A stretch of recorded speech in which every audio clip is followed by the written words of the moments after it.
भूर्भुवः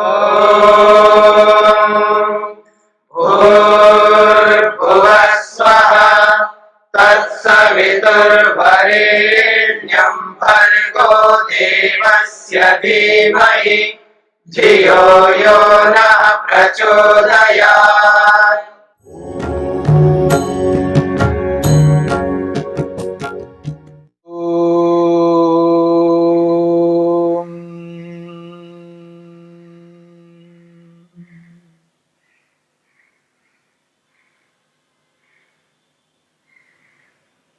जप की विधि को लेकर के हम विचार कर रहे हैं।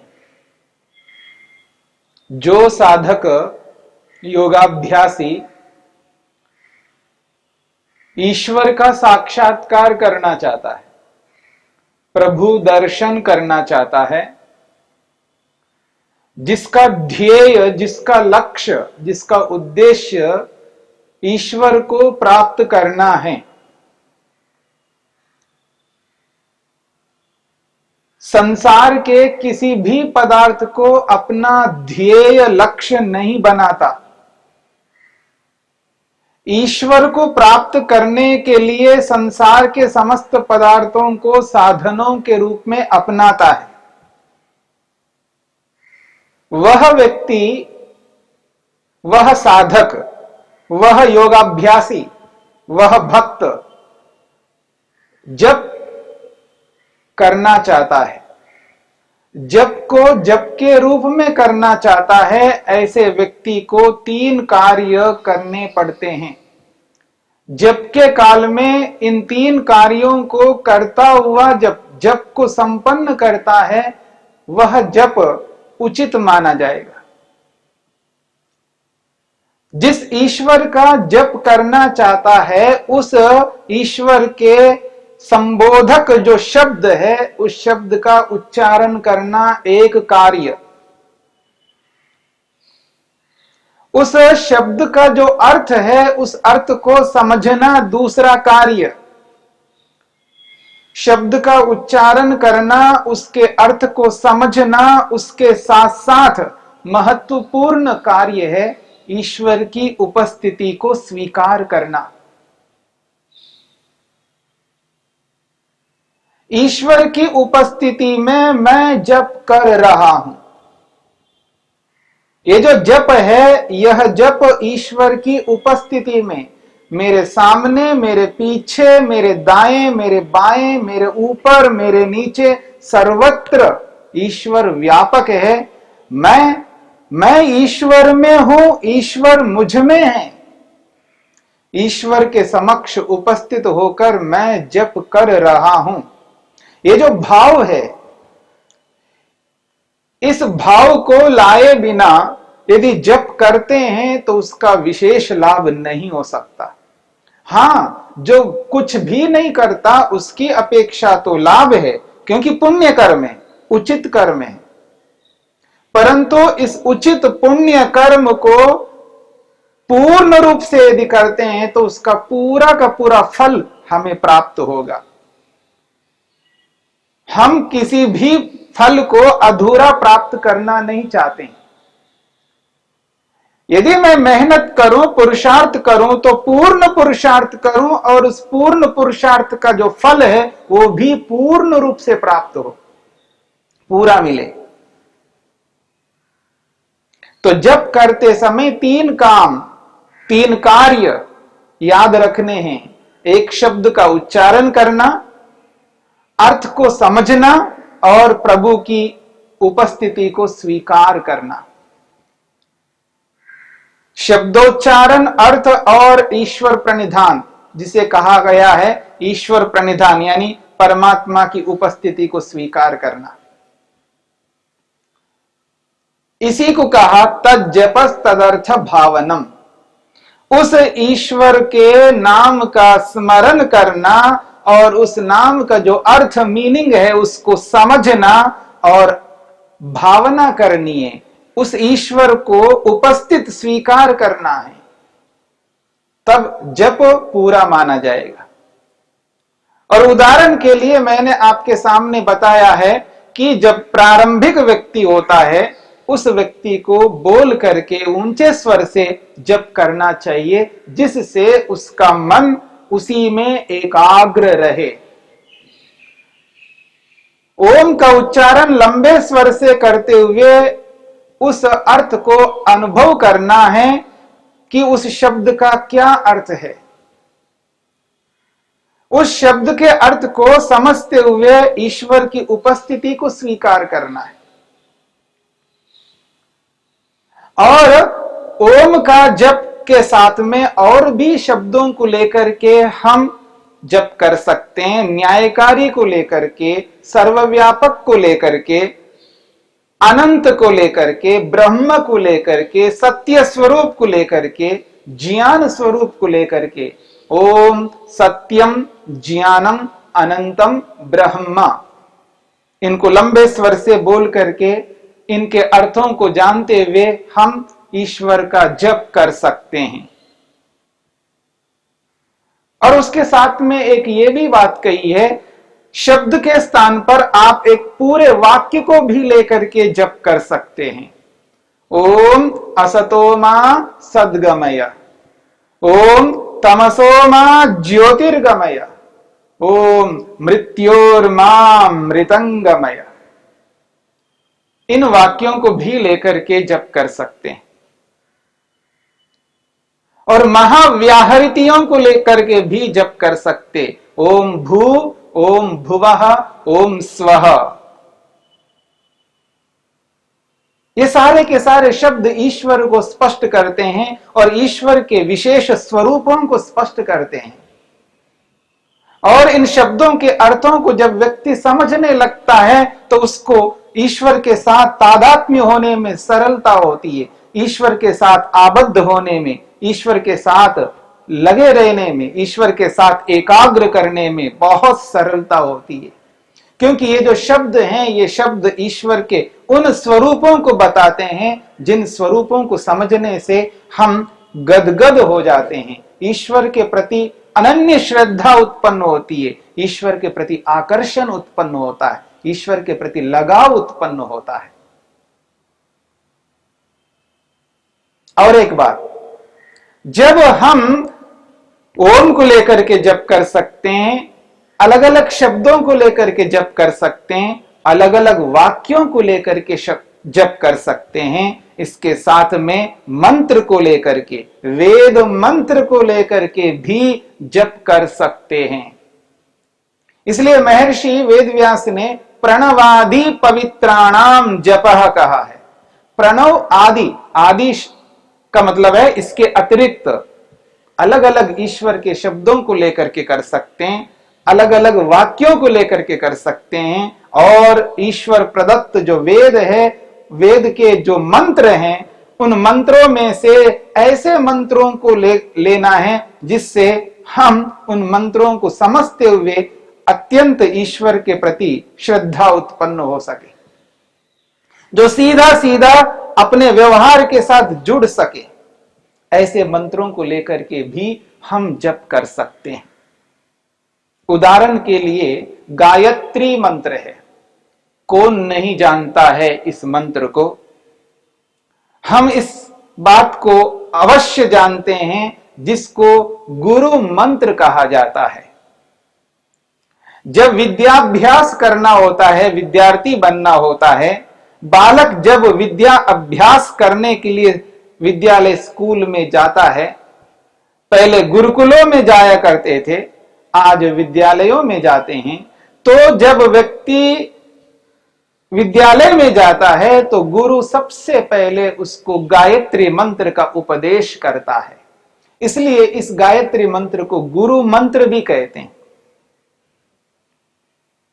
और परमपिता परमेश्वर को तो परम गुरु स्वीकार किया है।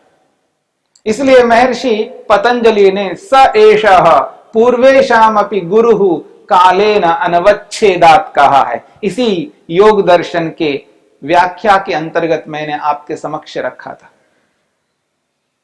स एषः पूर्वेशामपि गुरुः कालेन अनवच्छेदात्। ईश्वर तो गुरुओं का भी गुरु है। इसलिए ये जो गायत्री मंत्र है, इस गायत्री मंत्र को गुरु मंत्र के रूप में भी कथन किया जाता है। और ये ऐसा मंत्र है, इस मंत्र को कोई भी बोल सकता है, क्योंकि इस मंत्र में ईश्वर के जिस स्वरूप को रखा है और जो आज हमें आवश्यकता है, और सदा हमको यही आवश्यकता रही है कि हमें बुद्धि चाहिए। बिना बुद्धि के मैं अपने प्रयोजन को पूरा नहीं कर सकता हूं। और गायत्री मंत्र को लेकर के जब हम प्रारंभ करेंगे तो मंत्र का उच्चारण करना एक बात है, और मंत्र के शब्द जो आएंगे उन शब्दों के अर्थों को समझना दूसरी बात है। और शब्दों का उच्चारण यानी मंत्र का उच्चारण, उनका अर्थ, उसके साथ साथ महत्वपूर्ण कार्य है ईश्वर की उपस्थिति को स्वीकार करना। ये बड़ी बात है। केवल उच्चारण नहीं करना है, उच्चारण के साथ केवल अर्थ को ही नहीं समझना है, इसके साथ साथ ईश्वर की उपस्थिति को स्वीकार करना बहुत अत्यंत आवश्यक है। जिसके लिए जप हो रहा है उसको एहसास, उसकी अनुभूति ना करते हुए यदि हम जप करें, उस जप का कोई अर्थ नहीं है। केवल माला लेकर के ओम भूर्भुवस्सुः तत्सवितुर्वरेण्यं भर्गो देवस्य धीमहि धियो न प्रचोदयात्, ओम भूर्भुवस्सुः तत्सवितुर्वरेण्यं भर्गो देवस्य, ऐसा करना नहीं है। ऐसा जप नहीं होता। आप 101 क्या 1,00,000 बार भी करो, करोड़ बार भी करो, और अरब बार भी करो, अरबों करो, जीवन भर ऐसा ही करते जाओ, संख्या को गिनते जाओ, और शीघ्रता से आपको संख्या को पूरा करना है। ऐसा जप कभी भी नहीं करना है। यदि जप करना है तो विधि पूर्वक करना है। आप एक बार भी क्यों ना करो, आप केवल गायत्री मंत्र को एक बार, बस एक बार उच्चारण करो और अर्थ समझो और ईश्वर की उपस्थिति को स्वीकार करो। भले ही एक ही बार हो जाए, लेकिन विधि पूर्वक हो जाए। हां, आपके पास समय है तो आप 2 बार करिए, और अधिक समय है तो 3 बार करिए, और अधिक समय है तो 11 बार करिए, और अधिक समय है तो 101 बार करिएगा ना। पर संख्या मुख्य नहीं है, संख्या पर ध्यान नहीं जाना है, गणना नहीं करनी है, हमें जप करना है। जप मुख्य है, संख्या मुख्य नहीं है। क्वांटिटी नहीं चाहिए, क्वालिटी चाहिए। मैं क्वालिटी चाहता हूं, क्वांटिटी नहीं चाहता हूं। भले ही मैं एक बार जप करूं, लेकिन विधि पूर्वक करूं, नियम पूर्वक करूं, उद्देश्य को, लक्ष्य को प्राप्त करने के लिए करूं, समय बिताने के लिए नहीं, दिखाने के लिए नहीं। मेरे को मनुष्यों को नहीं दिखाना है, मेरे को तो ईश्वर को दिखाना है, प्रभु को दिखाना है, क्योंकि मैं प्रभु के लिए कर रहा हूं, मनुष्यों के लिए नहीं कर रहा हूं। जो जप करना है दूसरों को बताने के लिए नहीं करना है। मैंने 101 बार जप किया, मैंने अनुष्ठान किया, 1,00,001 बार किया, मेरे को मनुष्यों को नहीं दिखाना है। जब अपने लिए है, ईश्वर के लिए कर रहे हैं, तो ईश्वर को दिखाना है। ईश्वर को दिखाना का अर्थ है कि ईश्वर के लिए करना है, हमारा लक्ष्य ईश्वर है, तो हमारा जप के रूप में हो जाए, उचित हो जाए, हमारा ये कर्म उत्तम बने और ईश्वर एहसास करे, अनुभव करे, हां ये भक्त, ये उपासक, ये योगाभ्यासी निष्ठापूर्वक यथार्थ रूप में जप कर रहा है। जैसे हम जो भी कर्म करते हैं उसका न्याय ईश्वर करता है। जैसा कर्म करेंगे वैसा ही फल ईश्वर देगा। यदि जप रूपी कर्म को, यदि हम इस जप रूपी कर्म को उचित रूप में करेंगे, उचित रूप में यह कर्म होगा, तो ईश्वर तो न्यायकारी है। वो देखेगा, अनुभव करेगा हमारे ये कर्म किस प्रकार का है। इसलिए ईश्वर को दिखाना है, यानी ईश्वर के लिए करना है, किसी मनुष्य को दिखाने के लिए नहीं करना, संख्या को पूरा नहीं करना है।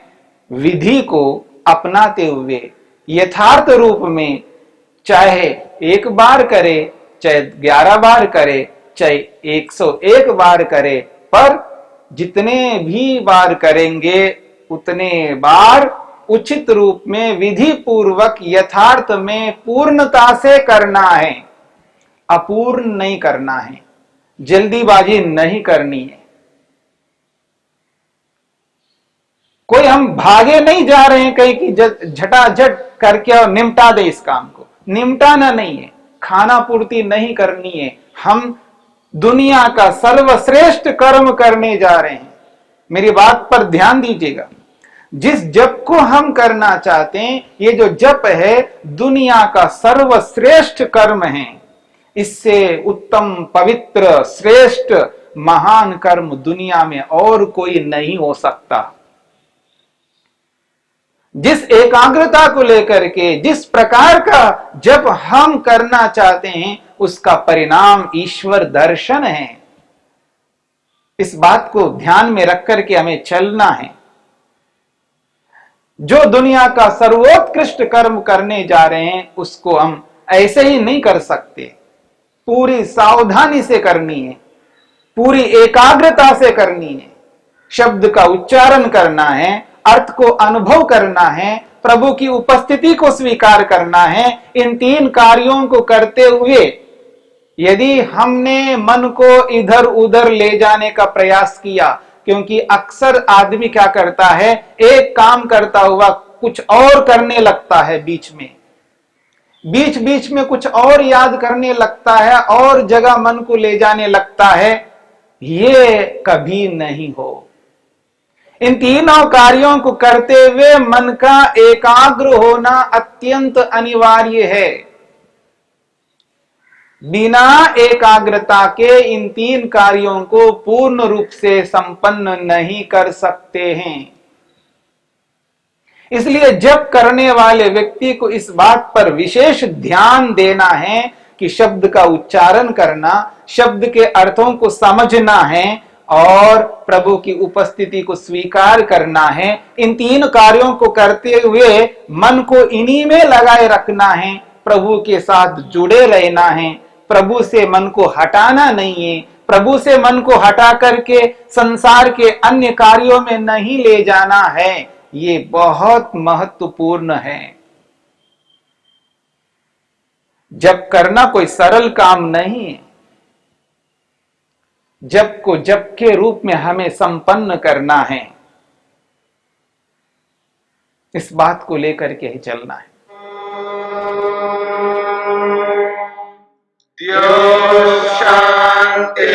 शांतिरंतरिक्षं शांति पृथिवी शांतिरापः शांतिरोषधयः